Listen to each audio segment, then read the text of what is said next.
Praise the Lord, ஹல்லேலூயா. கிறிஸ்துவுக்குள் பிரியமானவர்களே, இந்த அருமையான காலை வேளையிலும் தேவ சமூகத்துக்கு வந்த உங்கள் ஒவ்வொருவரையும் இயேசுவின் இணையற்ற நாமத்தினாலே அன்பின் வாழ்த்துக்கள். இந்த நாளிலும் சங்கீதம் 9 அதிகாரம் 9வது வசனத்தை அடியேன் வாசிக்கிறேன். சிறுமைப்பட்டவருக்கு கர்த்தர் அடைக்கலமானவர், நெருக்கப்படுகிற காலங்களில் அவரே தஞ்சமானவர். ஆமேன், ஹல்லேலூயா. சிறுமைப்பட்டவர்களுக்கு கர்த்தர் தான் அடைக்கலம். ஆமேன், ஹல்லேலூயா. எளியவர்களுக்கு கர்த்தர் தான் அடைக்கலம், ஒன்றும் இல்லாதவருக்கு கர்த்தர் தான் அடைக்கலம். ஆமேன், ஹல்லேலூயா. பாருங்க, ரொம்ப வேதனைக்கு மத்தியில, கலக்கத்துக்கு மத்தியில எனக்கு யாருமே இல்லையே, நான் இப்படிப்பட்ட ஒரு சூழ்நிலையில் இருக்கிற, என்னை தனிமையாக்கிட்டாங்க, எனக்கு அடைக்கலமா எனக்கு யாருமே இல்லை, நான் என்னுடைய தேவைகள் அதிகமா இருக்கு, என்னுடைய காரியங்கள் அதிகமா இருக்கு, ஆனா என்னுடைய நிலைமை கீழே இறங்குறதுனால, எனக்கு வேலை இல்லாம போனதுனால, என்னுடைய வீடு என் வீட்டில் இருக்கிறவங்க என்னை மதிக்காதனால நான் இப்போ தனிமையாக்கப்பட்டிருக்கேன், நான் சிறுமைப்படுத்தப்பட்டிருக்கிறேன் அப்படின்ற ஒரு கலக்கத்தில் இருந்தீங்கன்னா, இன்றைக்கு கர்த்தர் உங்களுக்கு அடைக்கலமானவராய் இருக்கிறார். அல்லேலூயா. இந்த உலகத்தின் காரியம் நிரந்தரமானது அல்ல, அது எல்லாம் ஒரு நாள் நம்மளை வெறுமையாக்கும், அது ஒன்றுமில்லாமல் நம்மளை மாற்றும். ஆனாலும் கர்த்தர் நமக்கு அடைக்கலமா இருக்கிறேன் என்று கர்த்தர் சொல்லியிருக்கிறார். அல்லேலூயா. பாருங்க, வேதாகமத்தில் ரூத்தை குறித்து நாம் வாசிக்கிறோம். நகோமிக்கு 2 பிள்ளைகள் இருந்தார்கள். அவருடைய மூத்த மருமகளாகிய ரூத் இருந்தா. சோ இப்போ அந்த இடத்துல நகோமிக்கு 2 பிள்ளைகளும் மரித்து போனார்கள், கணவர் மரித்து போனார். சோ இந்த ரூத்தை அழைத்து கொண்டு இவர்கள் சொந்த தேசத்துக்கு அவங்க கடந்து வரும்பொழுது அவங்க சிறுமைப்பட்டவர்களாக, அவங்க போகும்பொழுது ஆசீர்வாதம் உள்ளவர்களாக இருந்தார்கள். ஆனா இப்பொழுது திரும்பி அவங்க சொந்த ஊருக்கு வரும்பொழுது சிறுமைப்பட்டவர்களாக காணப்படுகிறார்கள். ரொம்ப எல்லாம் இழந்தவர்களாக, சாப்பாட்டு கூட வழி இல்லாதவர்கள், ஒரு சூழ்நிலை, நெருக்கப்படுகிற சூழ்நிலையில வருகிறார்கள். அவர்கள் அந்த சொந்த ஊருக்கு வருகிறார்கள், பெத்லகேம் என்ற ஊருக்கு வருகிறார்கள். அவர்கள் வந்த உடனே கர்த்தர் அவர்களுக்கு அடைக்கலமானவராய் இருந்து போவாஸ் நிமித்தமாக அந்த குடும்பத்தை கர்த்தர் அங்கீகரித்து ஆசீர்வதிக்கிறார். அல்லேலூயா.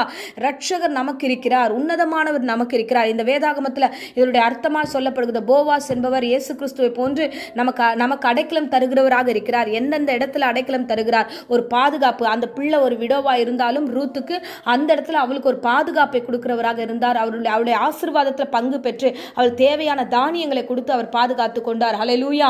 சோ தனிமையா இருக்கிற, பலவீனப்பட்டிருக்கிற, சிறுமைப்பட்டிருக்கிற, சோ அனாதைகள் ஆக்கப்பட்டிருக்கிற, ஒடுக்கப்பட்டிருக்கிற ஒவ்வொருவருக்கும் அவர் அடைக்கலமானவராய் இருந்து அவர்களுக்கு தஞ்சமானவராய் அவரே இருக்கிறார். ஹல்லேலூயா. கர்த்தர் தான் தஞ்சம் என்று விசுவாசினா நிச்சயமா உங்களுடைய நெருக்கமான சூழ்நிலையில அவர் தஞ்சமா இருப்பார். பாத்தீங்கன்னா, அந்த நாட்களில் அந்த ரூத்தினுடைய நிலைமை, சின்ன வயசு, கணவனை இழந்த ஒரு சூழ்நிலை, ஆனாலும் அந்த பிள்ளைக்கு ஆண்டவர் ஒரு அடைக்கலமா இருந்து ஒரு பெரிய எதிர்காலத்தை கொடுத்து கர்த்தர் ஆசீர்வதித்தார். அவருக்கு திருமண காரியங்களை வாய்க்க பண்ணினார். ஸோ அவருடைய தேவைகளை கர்த்தர் சந்தித்தார். அந்த ஜெனரேஷன்ல இருந்து தான் இயேசு கிறிஸ்து பிறந்தார். ஹல்லேலூயா. தாவீதின் குமாரன் என்று அழைக்கப்படுகிற இயேசுவும் அந்த ஜெனரேஷன்ல இருந்து தான் வந்தார். அப்ப சிறுமையானவர்களுக்கு ஆண்டவர் ஒரு பெரிய எதிர்காலத்தை வைத்திருக்கிறார். அவர்கள் மூலமா சந்ததியாய் ஆசீர்வதிக்க அவர் சித்தமா இருக்கிறார்.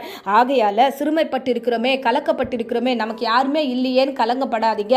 ஐயோ, நெருக்கப்படுகிறனே, இந்த நெருக்கம் எனக்கு ரொம்ப ஜாஸ்தியா இருக்கு, வறுமையினால நெருக்கமா இருக்கு, வேதனையினால் நெருக்கமா இருக்கு, வேலை ஸ்தலத்தின் காரியங்களை நம்ம கைவிடப்பட்டதான ஒரு நெருக்கடியில் இருக்கிறேன், எனக்கு என்ன நடக்குமோ எனக்கு தெரியல, எனக்கு பயமா இருக்குன்ற பயத்தில் இந்த வேலையில் இருந்தீங்கன்னா, கர்த்தர் தான் தஞ்சமானவர். அல்லேலூயா. அவரே உனக்கு தஞ்சமானவர். அவரை அண்டிக்கொள், அவரை தேடு. அவரை விட்டுட்டு நம்ம வேற எங்கெல்லாம் போய் வேலையை தேடினாலும், வேற எங்கெல்லாம் போய் சமாதானத்தை தேடினாலும், நம்ம எங்கெல்லாம் போய் ஆசீர்வாதத்தை தேடினாலும் அது நிரந்தரமாய் நமக்கு கிடைக்காது. ஹல்லேலூயா. ஸோ கர்த்தரை தேடி அமர்ந்துருங்க. ஆண்டவரே, நான் சிறுமைப்பட்டிருக்கேன், நான் வேற யார்கிட்டையும் போல, உம்மிடத்திலே வருகிறேன், உன் பாதத்திலே அமர்கிறேன்னு உட்காருங்க. நிச்சயமாய் ஆண்டவர் உங்களை ஆசீர்வதிப்பார். ஸோ இந்த வேளையில கர்த்தர் உனக்கு தஞ்சமாய் இருந்து உன்னை வழிநடத்த வல்லவராக இருக்கிறார். அல்லேலூயா. அன்பு பிள்ளைகளே, கர்த்தர் எப்பொழுதும் சிறுமைப்பட்டவர்கள் மேல் சிந்தை உள்ளவராக இருக்கிறார். அப்பேற்பட்டவர்களை ஆசீர்வதிக்கிறவராக இருக்கிறார். சிறுமைப்பட்ட இடத்துல ஆண்டவர் வெட்கப்பட்ட இடத்துல உயர்த்த வல்லவராக இருக்கிறார். கர்த்தருடைய வார்த்தை உயிர் உள்ளது, அந்த வார்த்தை உயிர் கொடுக்கக்கூடியது. ஹல்லேலூயா. கர்த்தர் கொடுக்கிற வார்த்தையின்படியே இன்றைக்கு அடைக்கலும் அவரே, தஞ்சமும் அவரே. அவரே அண்டிக் கொள்ளுங்க, அவர் உங்களை மகிமையாய் நடத்துவார். ஆமென். இப்பொழுதும் அடியேன் உங்களுக்காக ஜெபிக்கிறேன். அன்பு ரட்சகா, என் பிள்ளைகளுக்காக ஜெபிக்கிற ராஜா, சிறுமைப்பட்ட இடத்துல நீர் ஆண்டவரை உயர்த்த போகிறீர். ஆண்டவரே, ஏசப்பா, எல்லாம் இழந்த நிலைமையில வந்த நகோமியும் ரூத்தையும் கர்த்தர் எப்படி ஆசீர்வதித்தீரோ அப்படியே ஆண்டவரை இந்த பிள்ளைகளும் உதவி செய்து அவர்களை ஆசீர்வதித்து அவர்களை வழி நடத்தும். விசேஷ நன்மைகளால் நிரப்புங்க. தேவையற்ற பயங்களை நீக்கி போடுங்க. எல்லா சூழ்நிலையிலும் ஆசீர்வாதமா நடத்துங்க. விசேஷமா இந்த நாட்களில் ஆண்டவரே, வியாதியோடு பலவீனத்தோடு போராடுகிற ஒவ்வொருவருக்கும் ஆண்டவருடைய பூரண சுகத்தையும் ஆரோக்கியத்தையும் கர்த்தர் கட்டளிடும்படியா தயவாய் ஜெபிக்கிறோம்.